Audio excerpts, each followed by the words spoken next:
Well, we're back for another edition of the Astro Weather, and today I'm actually on time. How about that? What a concept. Again, thanks to everybody yesterday for hanging out and asking about proof of life. Are you okay? Are you okay? Look, it's not out of the question that people become concerned. I've had that with clients and not showing up. Are you okay? I mean, it really isn't that and I've had to kind of train myself for this too, right? Isn't that sort of the first go-to that you should have when somebody doesn't show up, right? The first go-to is, are they okay? Right? Is this person okay?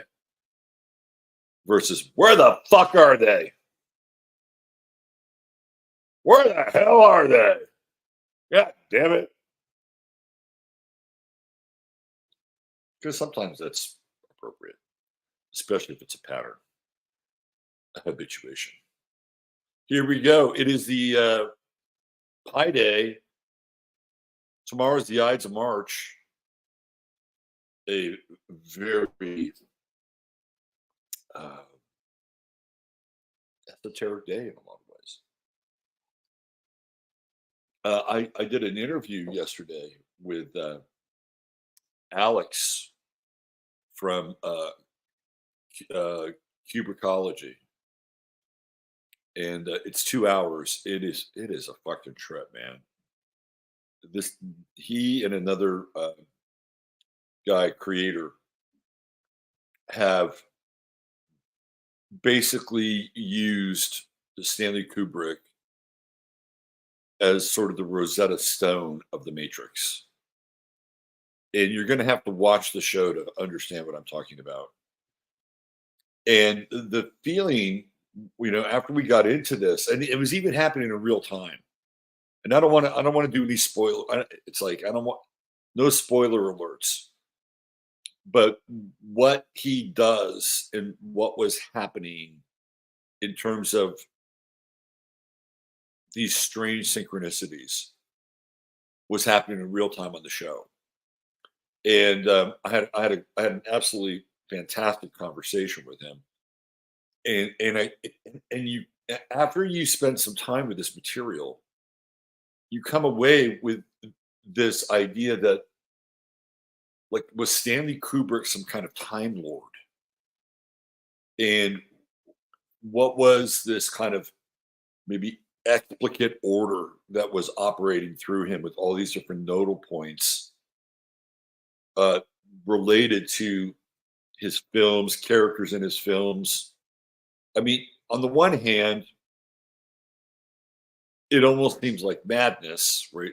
Like that guy in the movie since today's Pi Day, that movie Pi by Darren Aronofsky, where this whole idea with the number, the main character becomes obsessed with the number of God, and there's a lot of subplots in Pi that are very interesting to say the least. It's kind of like that in some ways. Like once you go down this rabbit hole and you start to peel the layers away from the whole Kubrick thing, you can't ever look at Kubrick and his films the same way again. So that'll be on this channel tomorrow at noon for the Friday Farcast. I've been wanting to interview Alex for a while. And again, it was one of those things that was very syncy.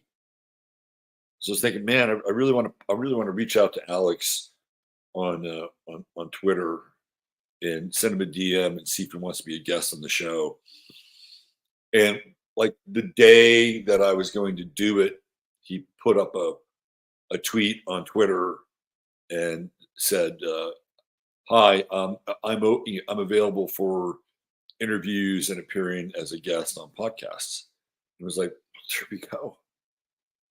There we go. There's the reverse invitation for all you human designers out there. Um, Come on, Jasper, get your butt up here. Come on, let's go. You got a Jasper sighting this morning. Come on, it's about time. People have been asking about you. Shall I prop you up here? Here he is. Here's the man. Here's the man. The guy that started it all right here. Look at him.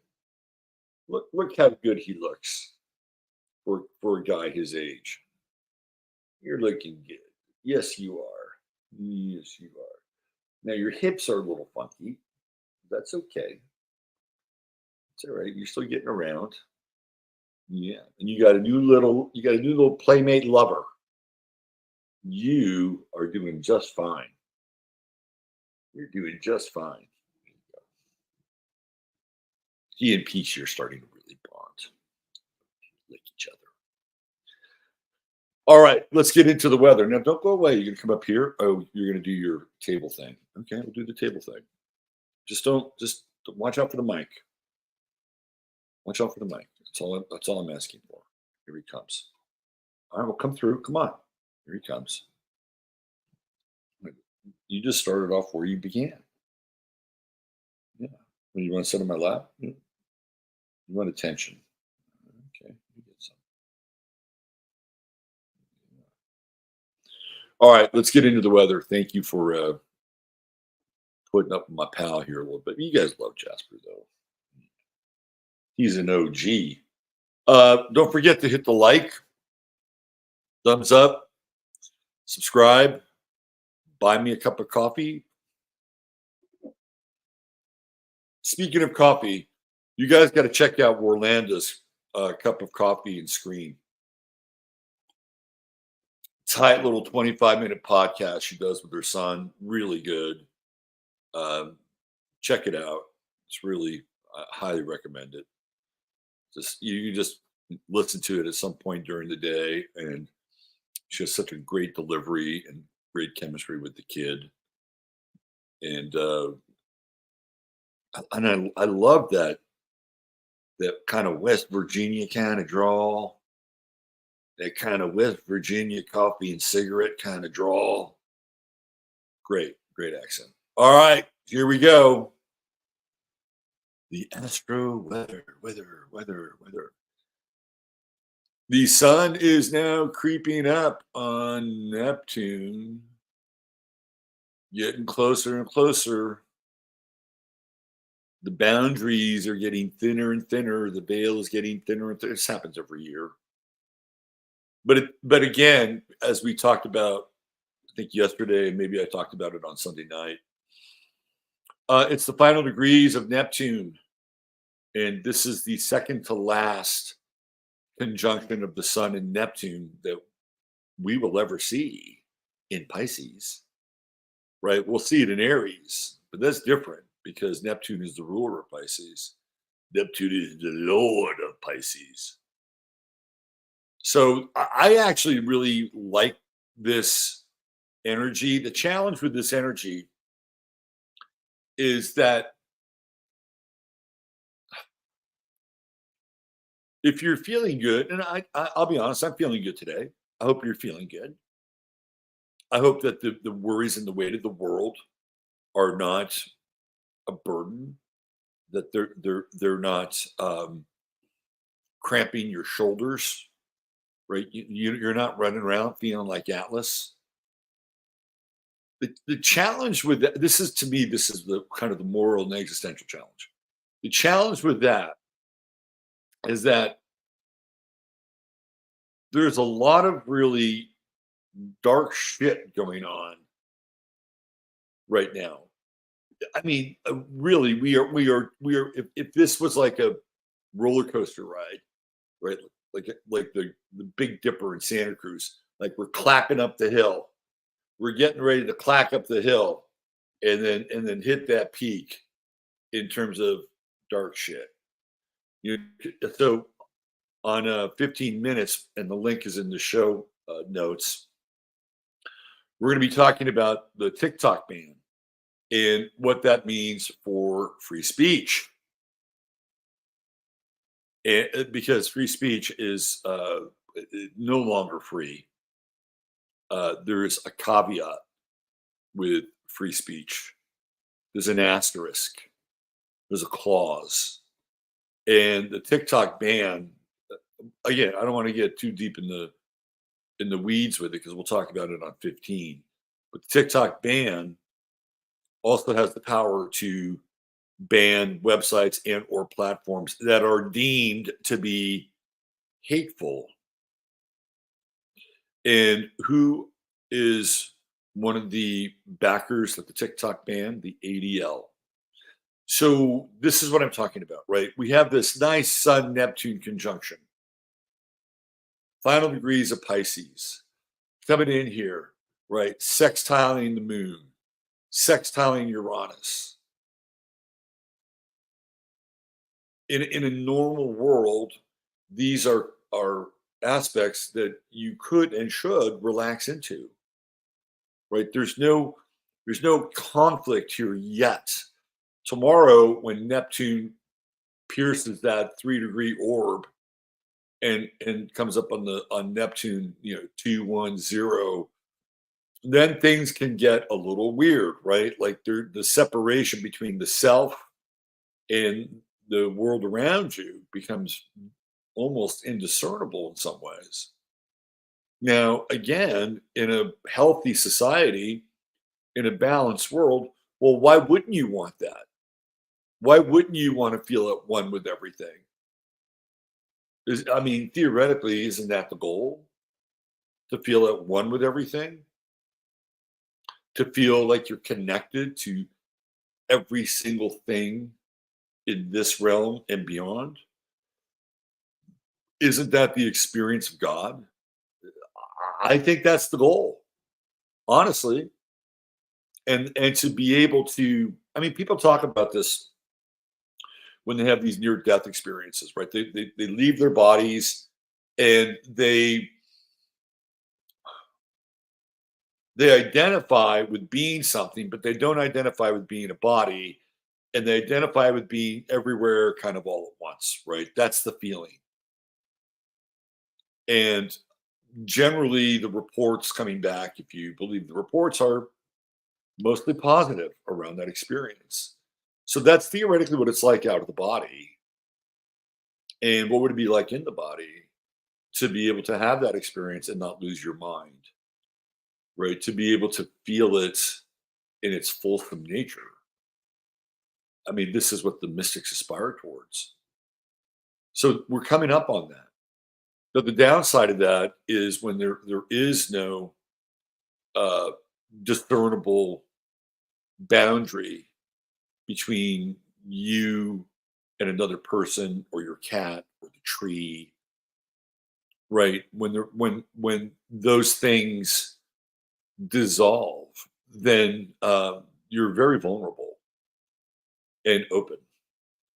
And there was this time a long time ago where I did ibogaine. I did ibogaine twice. Once the adult dose, and another time a smaller amount. After the adult dose, I was wiped clean, and I felt that sense of kind of oneness and wonder and innocence with um, kind of everything around me.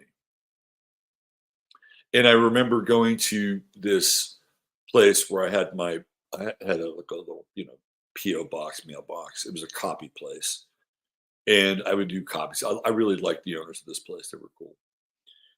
And so I went there, and there was this woman, and uh, and I went into the space feeling just like, oh wow, how are you? Right?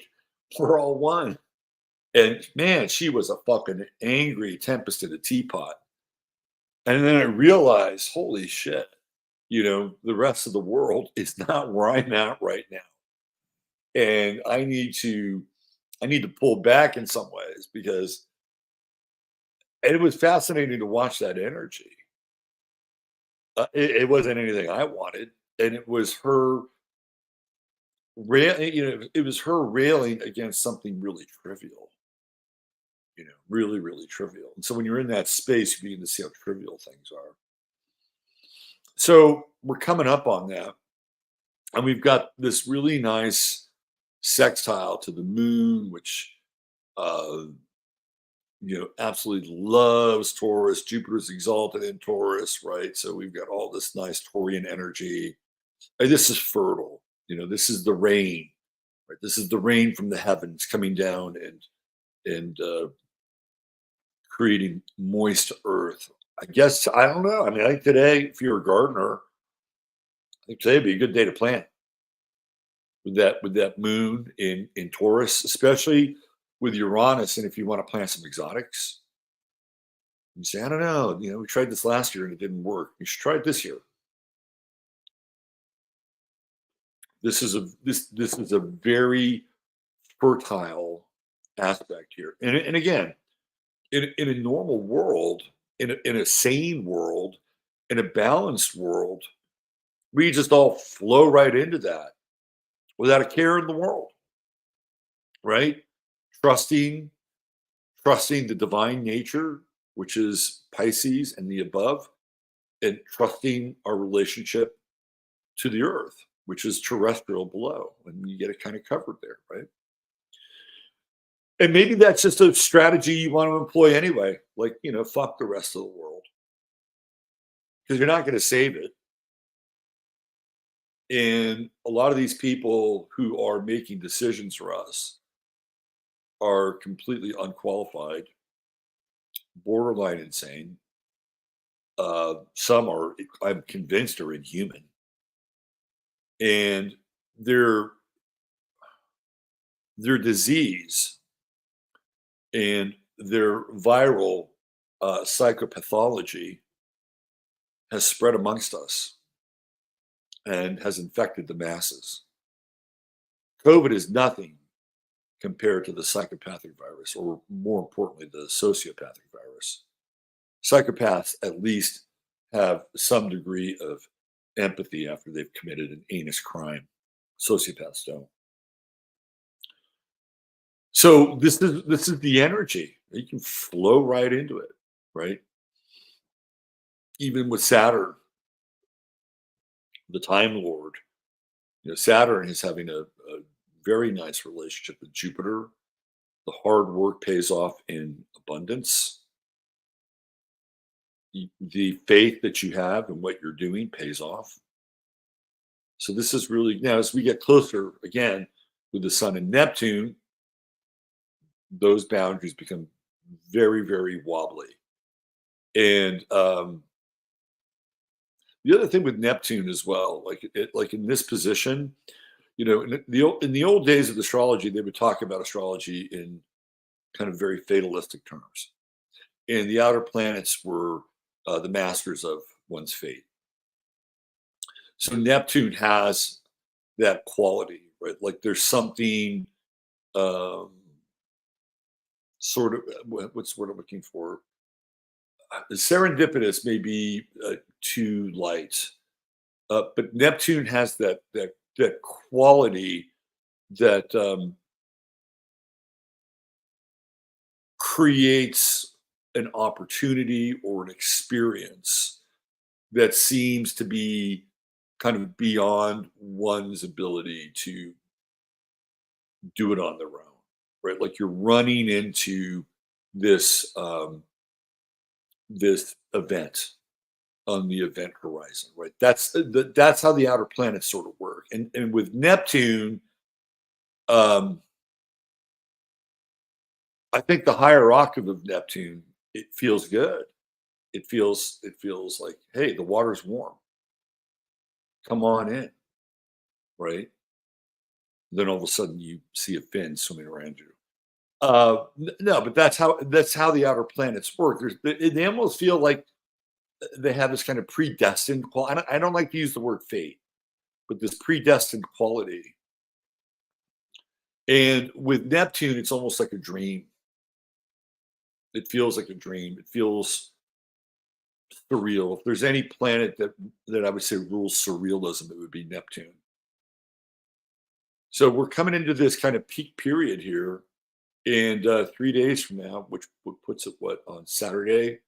That's when we have this exact Sun Neptune conjunction, and it'll be interesting. Once the Sun crosses Neptune at 28,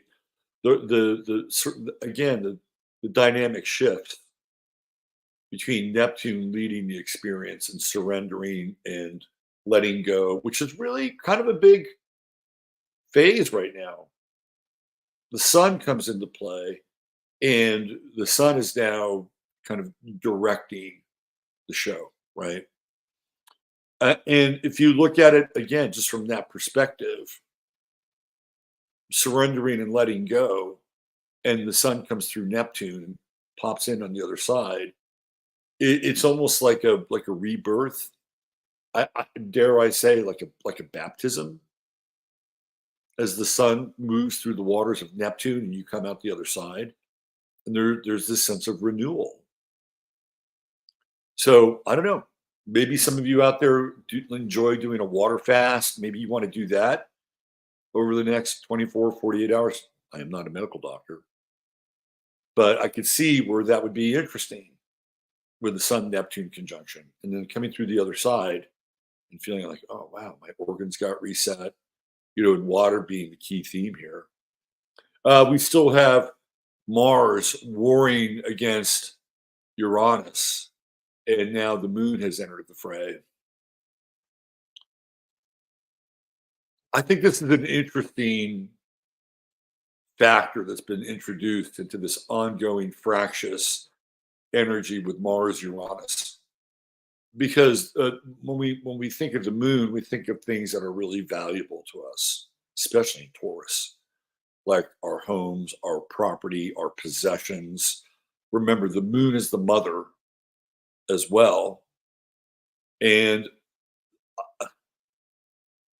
there's this video that went viral, and it was these two girls in Missouri who got into a fight, and it went way beyond, a little tussling cat fight.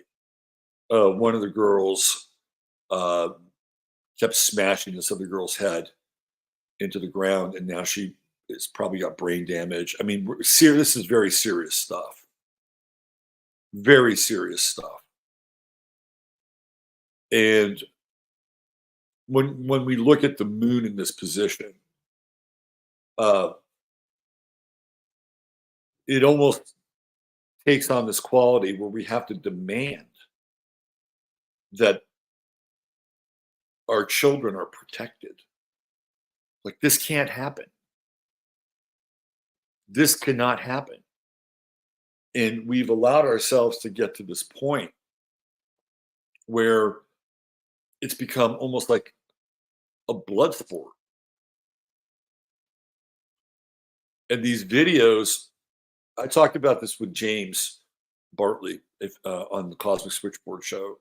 And these videos have a very powerful, very powerful effect on inciting racial violence, because the two girls I'm talking about are not of the same skin tone. And I go through a lot of media and I read a lot of comments, and some of the comments that I've read in regards to this, one that really stood out was, I have always done my best to not get sucked in to the power of these videos, which are meant to get me to be angry and hate this other person.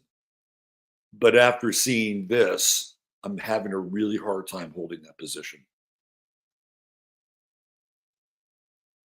And I don't think that that person is alone. And unfortunately, again, this is, what's going on here, right? And then we have this energy over here. So everything is it's beautiful. It's fine. Surrender, let go. And then we've got this working behind the scenes. Remember, this is all behind the sun, right? This is what's going on behind the sun. And it's a very challenging, it's a very, very challenging reality. And it's a very challenging, how do I say this? Adaptation to that reality, or it's a very challenging stance in a lot of ways. But if all things being equal, and we talk about the South Node in Libra, all things being equal, right? It would be that we have to protect these kids, and apparently we have to protect them from each other. And if we had any leadership, real leadership, and I mean real leadership, not, some fucking guy in a latex mask, which is really unfortunate that it's come to this. But a real leader would take that video and address that video in front of the entire nation. And that leader would say, this is not acceptable in this country. Because this is what the rest of the world sees. And of course, it's all intentional. It's all part of a massive demoralization program, which also is about inciting racial violence. But a real leader would take that video and sit down and talk to the fucking country for an hour, like a father would.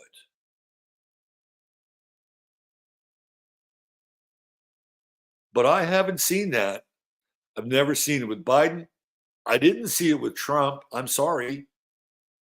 Trump may have scolded people, but there was never one time during Trump's tenure that he uttered these three letters in consecutive order, BLM. He never talked about BLM. He never really addressed that. When BLM was born and everything started with Trayvon Martin, Barack Obama never said this is unacceptable in this country. We're one country together. And I'm not going to put up with any of the fractious racial divide. We've come too far. I'm standing on the shoulders of Martin Luther King. We're known by the content of our character. I mean, he could have gone there, but he never went there once. And in fact, he just took the kerosene and doused the flames. Somebody has to come out and say that this is wrong. And you don't even have to be racial about it, right? You just have to say it's wrong. That as a country, we don't stand for this. But we have no leadership. We're bereft of leadership. We're running around trying to either ban or defend TikTok. More in that 15 minutes. So, again, this is very maternal energy, right? So this is like the mama bears coming out and saying, no, not acceptable, not acceptable, not acceptable. It's interesting, isn't it? It's sort of like this is the world in a nutshell. This is the potential, what we can flow into. And this is the conflict that we find ourselves in. And maybe the two aren't mutually exclusive. Maybe we have to fight for the things that we truly love, right? So that we can have these periods of respite and repose. I mean, in some ways, that's the way of the warrior. The warrior exists so that there can be peace, paradoxically. Venus, speaking of peace, Venus is in lovely Pisces, right there. And due to the degree, we have kind of a wide trine with the moon as the moon continues to move closer to Gemini. By the time Saturday comes along, we'll have a moon Venus square, beautiful sign. A little cuckoo, a little crazy. Yeah, that's an interesting energy. Very, very interesting energy. I think in relationships, you can work on working out opposing points of view. That'll be good exercise over the weekend if you need to. But again, Venus is going to continue to get closer to Jupiter. Like theoretically, with the exception of Mars here, right? And Mars is going to kick in and hit Pisces, and it'll be in a different position, and it's going to eventually back off of this square with Uranus. And we could have this really interesting calm before the storm with the eclipse and all these planets in Pisces, right? But for now, this really typifies our potential in our time conflict, right? Conflict about resources, conflict about turf and territory, conflict about values. When you think of Taurus, you think of the second house, which determines, to a large extent, our values, our material values for sure. And then for today, conflict with emotions and this idea that we want to be peaceful, we want to be kind of at one with the land and at one with terra firma. And Mars is going to disrupt that. Comes in and disrupts it. You know, we're still dealing with a lot of cyber attacks on the big picture. I would assume that those would continue to happen with a Mars Uranus square. I wonder if lending institutions are going to get hit, right? Because Taurus is like, even though Scorpio is other people's money, like if you take your check and you take it to the bank, the check represents a hard asset, right? You put your fingers on it. And I know a lot of people get electronic checks delivered and all that shit. But I'm just using this as an example. So let's say you go to the bank and you deposit a check. That goes through Taurus. But then once the bank has it, it goes into Scorpio, right? Because theoretically, the bank uses your money to loan to other people. And they give you this minimal interest so they can use your money that's in their bank as collateral for other people. That's how the partnership is supposed to work. But once it gets into the bank, it goes into the eighth house, right? So when we have the moon in Taurus, we're looking at, again, hard assets, hard currencies, paper money, real estate, all the things that we associate with Taurus. And there is a riot going on, conflict. So look at what happens today with banking.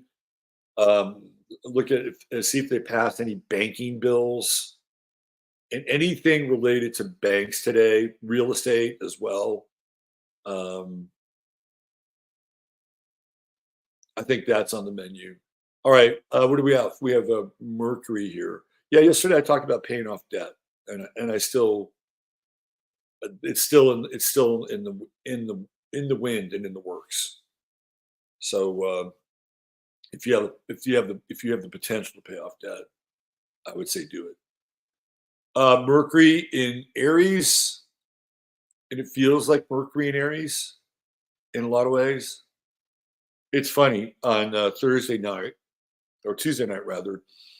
Uh, me and uh, Mr. Dog, Al Dog, did serious sports, and Al brought up this thing with RFK Jr.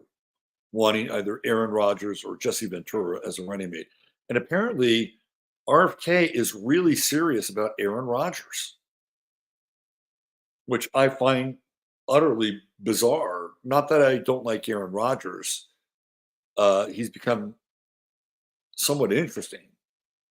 He's a Sagittarius. And that kind of makes sense in some ways, right? Because RFK is a Capricorn. And if you picked a running mate, it would be a Sagittarius, would be one sign behind him.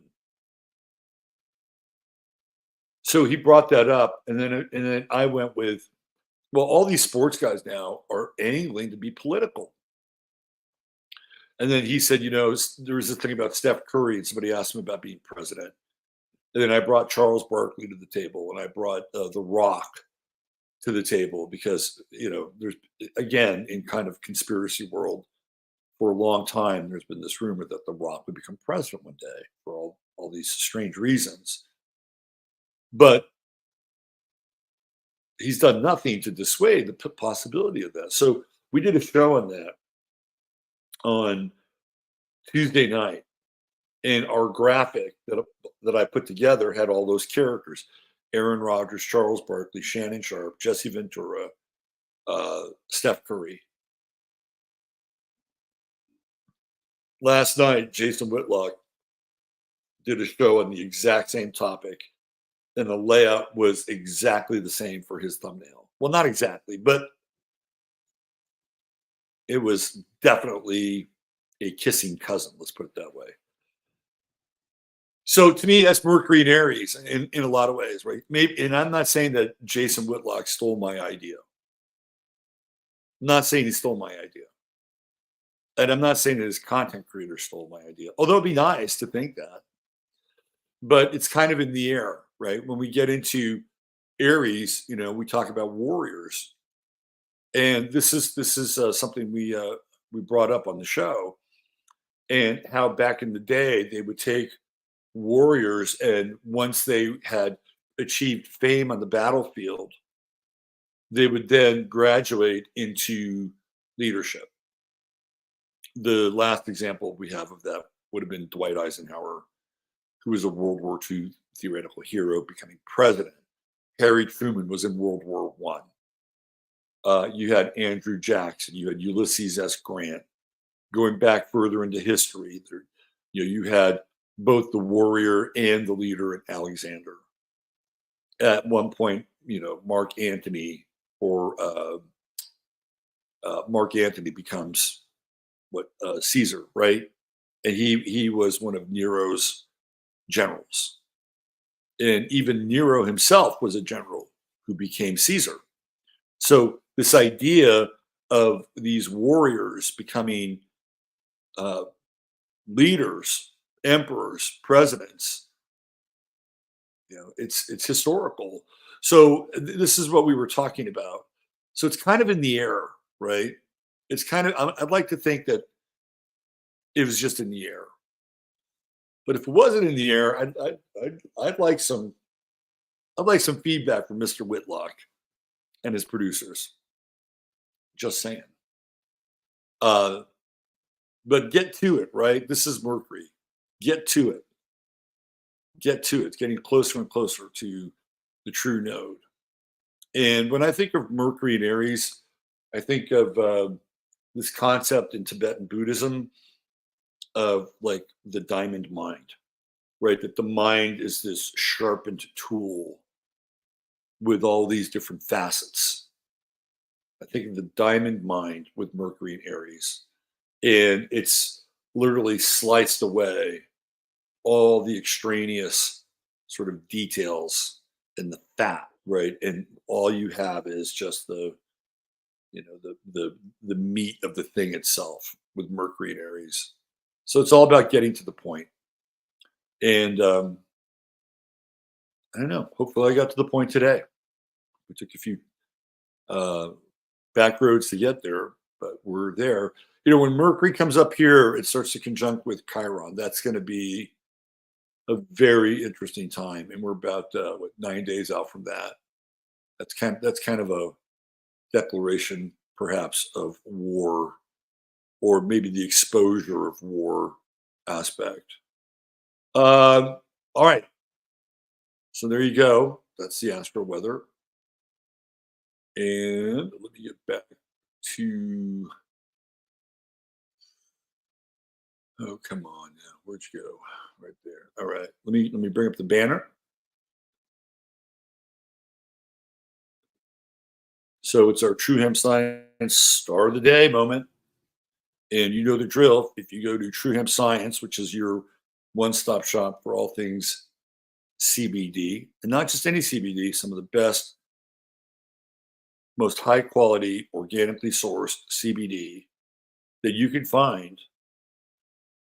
If you go there, you spend $100 or more, type in 15MINS, 15MINS to get a free goodie bag with your order. And the goodie bag is good because you get to sample some other stuff that maybe you didn't get. And you get to try it out and say, I like that. I'm going to put that on my order form next time. Uh, Not only that, but $150 or more gets you free shipping.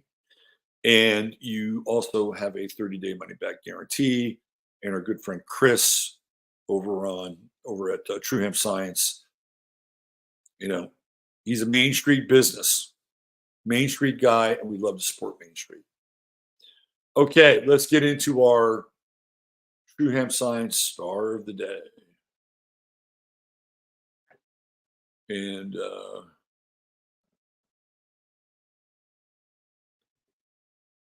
the True Hemp Science star of the day happens to be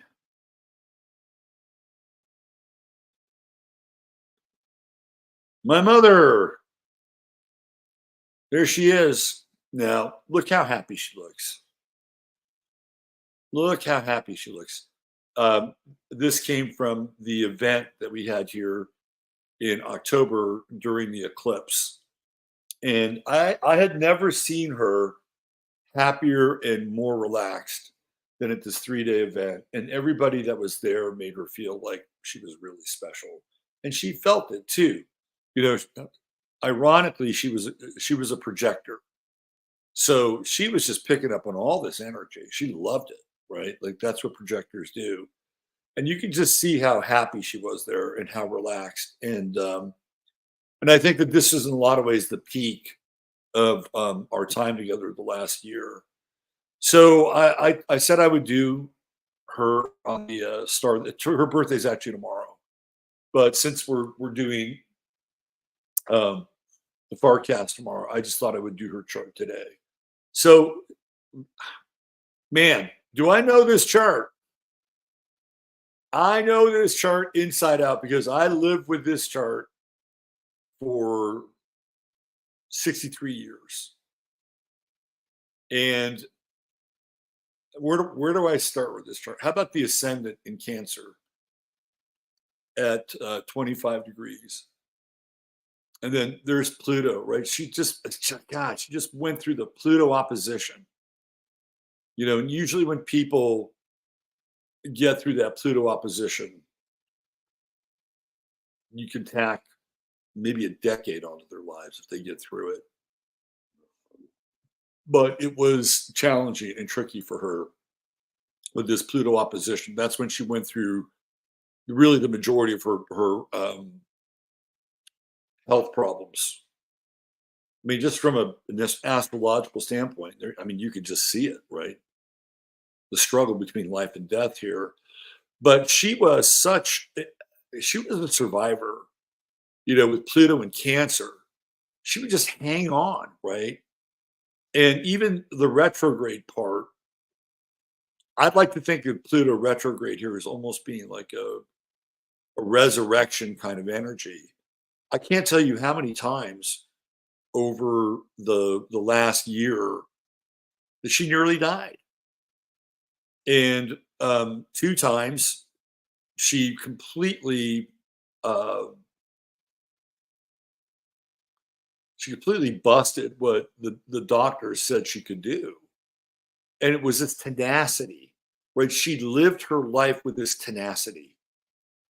And even though she was a very nice person and people found her to be very pleasant and, you know, kind, which she was, there was an intensity to her, right? With Pluto here.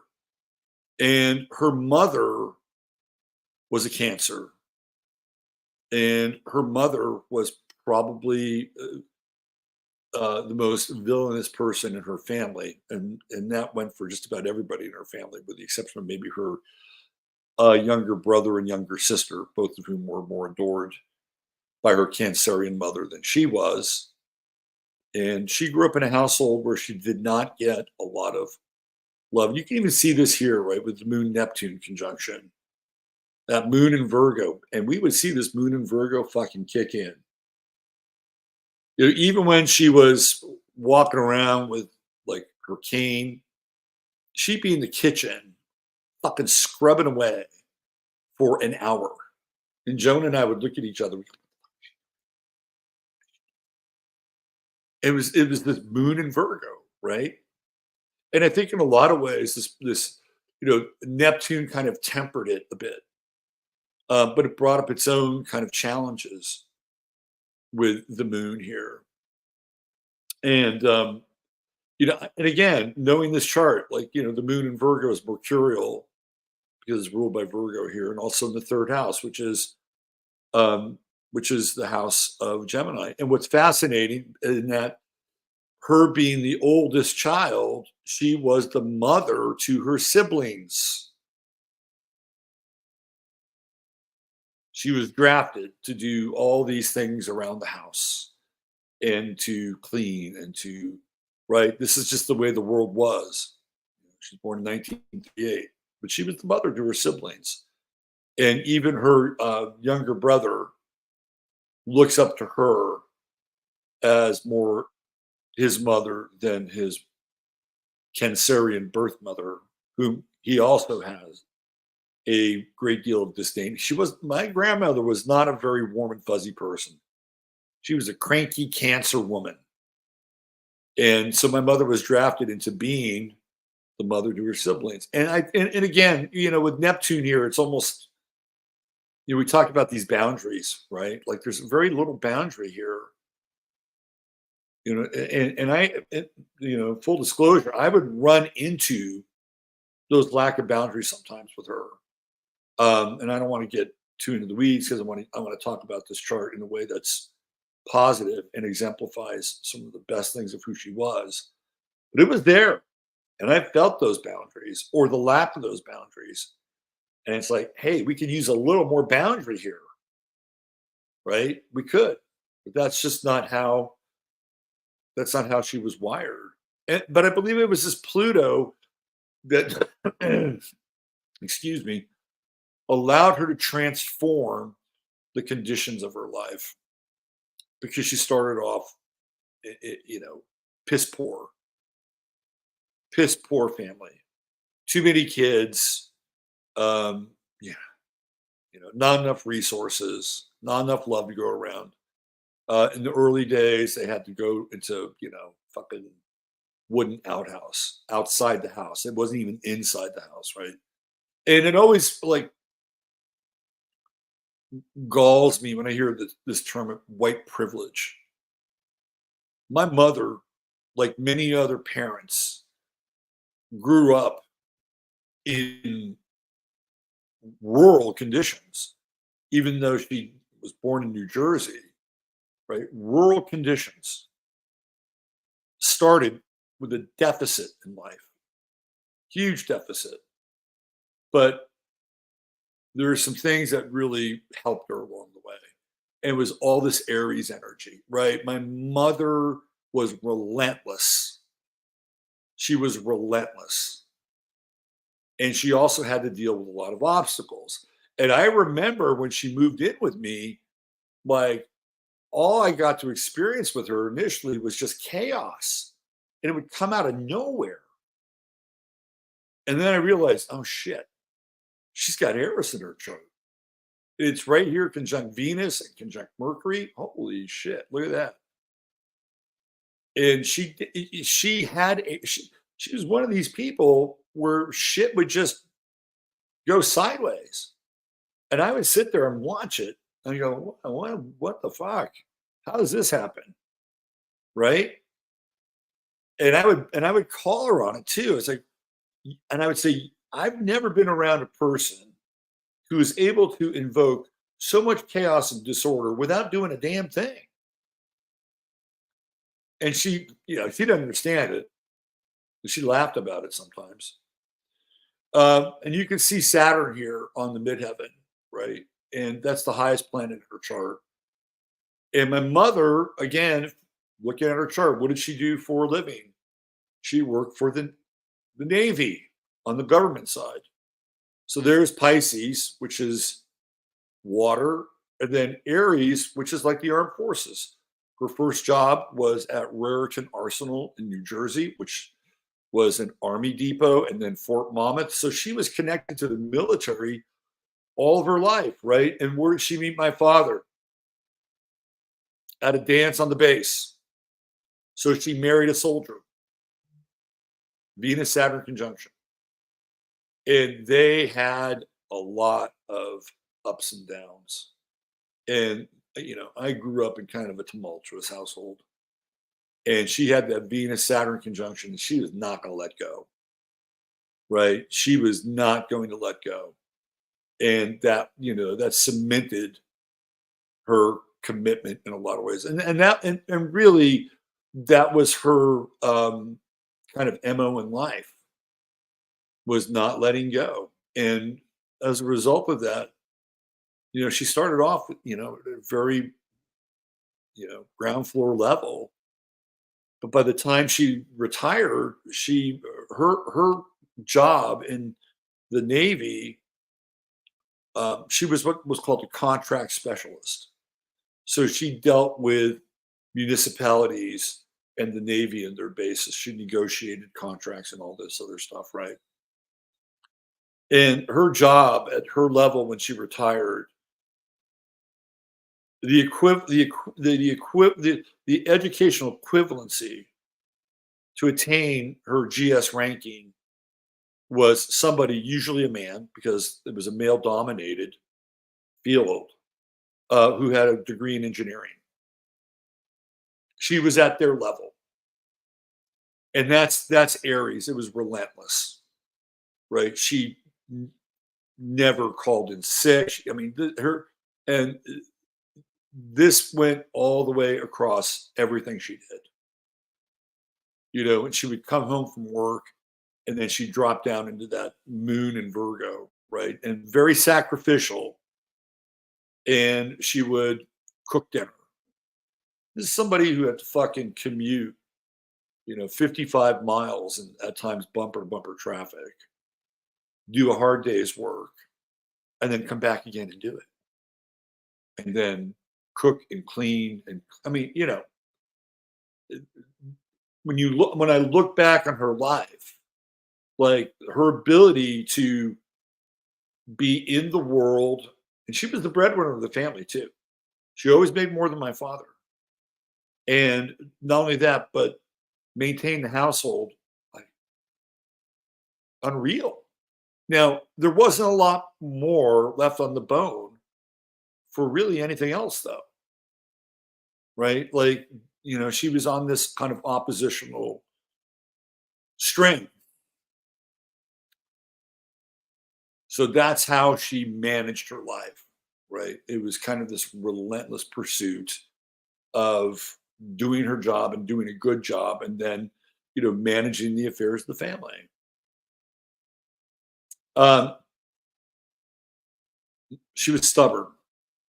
And my father would, my mother was Irish and Dutch, two of the most stubborn fucking people on the planet. And my father would cue in on the Dutch side, say those Dutch they're so stubborn.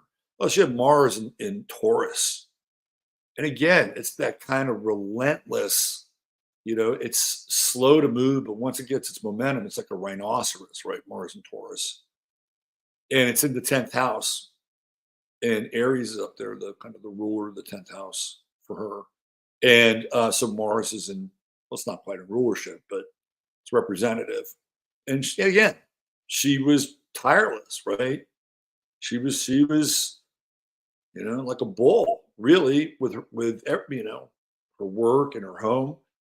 And even Uranus here, which is kind of interesting, in a wide conjunction, because again, for her work, she's an outlier.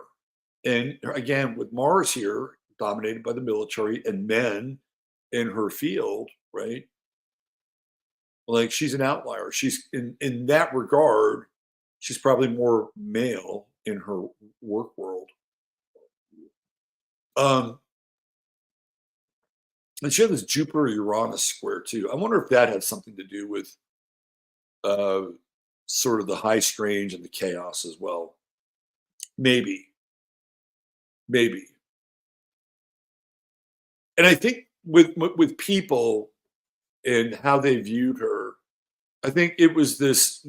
They were able to bring out this Jupiter in Aquarius, right? Like when at this event, which is an Aquarian event held in Kerrville, an Aquarian city. I think that it brought that Jupiter out, And when she moved to Walnut Creek in the last 10 years of her life, she really got into her church, which again, I thought brought that Jupiter out. And, she was the head of the altar guild and head of the greeters committee. And she needed that social contact. And we see this with the inconjunct with the moon, right? It was the social contact, the group interactivity that was kind of a bomb for her, like hardcore Virgo moon shit. And so it would bring that out in her. And I think that ultimately that was a good thing. Chiron and Gemini in the 12th house. She did have some unusual uh, thoughts at times, which nobody ever saw, right? But I really feel like the gist of this Chiron and Gemini is more along the lines of her being what I would call a conservative person, member of the silent generation, and not being able to speak to that in her social environment, which was in California way more liberal. And so you could see this, right, with Chiron, keeping the thoughts to oneself. And then the squares going on here, right? Really challenging. And when she got to Texas, man, she had no problem telling people what she thought about the world because by and large they agreed with her, right? So an interesting chart, and in a lot of ways, and I never really noticed this before. I'm just seeing this now, but in a lot of ways, it kind of mirrors my chart in that I have all these planets, not these planets, but my own representation above the horizon. And I have Saturn in the second house, and she's got Moon, Neptune in the third house, and I've got Jupiter in the first house. She has Pluto, so she has some, below the horizon planets, challenging, but she's an above the horizon person, right? Like her work and uh, her dedication to her work was the thing that really drove her life. What's also interesting too is that after she got married, she moved to France and lived there for 2 years with my father. And you can see this in the ninth house, right? Going from her home, little Podunk, New Jersey, to living in France and living with a soldier, right? And I also feel like that she added a lot of value to people's lives, and you can see that with Saturn and Venus and all these planets coming in, especially her sun coming in and trining Pluto. And I also feel like that's where people kind of got her, was this sun trining her ascendant coming through Pluto and seeing her sacrifice and her dedication to things like her family and the church and all those things. And she was exemplary in that role, exemplary.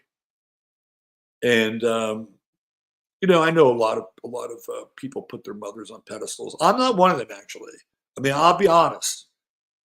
I did not always get along with my mother. Right? I got all this Libra in my chart. I'm like, why the fuck is this thing so hard for you? Right? I mean, I was really kind of at odds with that. So I had to. I'm not going to break down my history with my mother in regard. We all have issues with our parents, right? But at the end of the day, I can see and appreciate her and her chart in a way that, as an astrologer and as a son, that I have to recognize and even celebrate. So there you go, Mom. You were the star of the day. All right, I got to go. I got 11 minutes to get over to 15 minutes. So please jump over here and join us, and we'll continue the conversation. Hit that like, subscribe, buy me a cup of coffee if you feel like it. And thank you all for being here. I appreciate each and every one of you. Take good care. Have a great day. Have a blessed day. Bye for now.